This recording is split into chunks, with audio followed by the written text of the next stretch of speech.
Chapter 19. Now the Lord spoke to Moses and Aaron, saying, This is the ordinance of the law which the Lord has commanded, saying, Speak to the children of Israel, that they bring you a red heifer without blemish, in which there is no defect, and on which a yoke has never come. You shall give it to Eleazar the priest, that he may take it outside the camp, and it shall be slaughtered before him. And Eleazar the priest shall take some of its blood with his finger, and sprinkle some of its blood 7 times directly in front of the tabernacle of meeting. Then the heifer shall be burned in his sight, its hide, its flesh, its blood, and its offal shall be burned.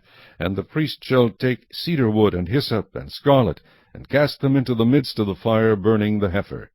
Then the priest shall wash his clothes, he shall bathe in water, and afterward he shall come into the camp. The priest shall be unclean until evening. And the one who burns it shall wash his clothes in water, bathe in water, and shall be unclean until evening. Then a man who is clean shall gather up the ashes of the heifer, and store them outside the camp in a clean place. And they shall be kept for the congregation of the children of Israel, for the water of purification. It is for purifying from sin. And the one who gathers the ashes of the heifer shall wash his clothes, and be unclean until evening. It shall be a statute forever to the children of Israel, and to the stranger who dwells among them. He who touches the dead body of anyone shall be unclean 7 days. He shall purify himself with the water on the 3rd day, and on the 7th day. Then he will be clean. But if he does not purify himself on the 3rd day, and on the 7th day, he will not be clean. Whoever touches the body of anyone who has died, and does not purify himself, defiles the tabernacle of the Lord. That person shall be cut off from Israel. He shall be unclean, because the water of purification was not sprinkled on him. His uncleanness is still on him. This is the law when a man dies in a tent. All who come into the tent, and all who are in the tent, shall be unclean 7 days. And every open vessel which has no cover fastened on it is unclean.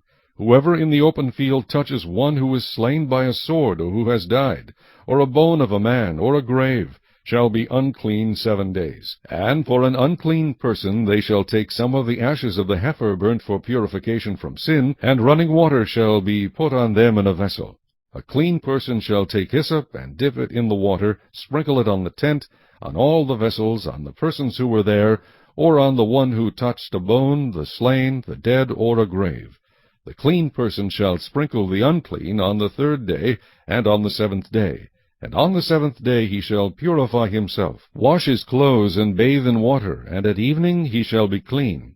But the man who is unclean and does not purify himself, that person shall be cut off from among the assembly, because he has defiled the sanctuary of the Lord. The water of purification has not been sprinkled on him. He is unclean. It shall be a perpetual statute for them. He who sprinkles the water of purification shall wash his clothes, and he who touches the water of purification shall be unclean until evening. Whatever the unclean person touches shall be unclean, and the person who touches it shall be unclean until evening.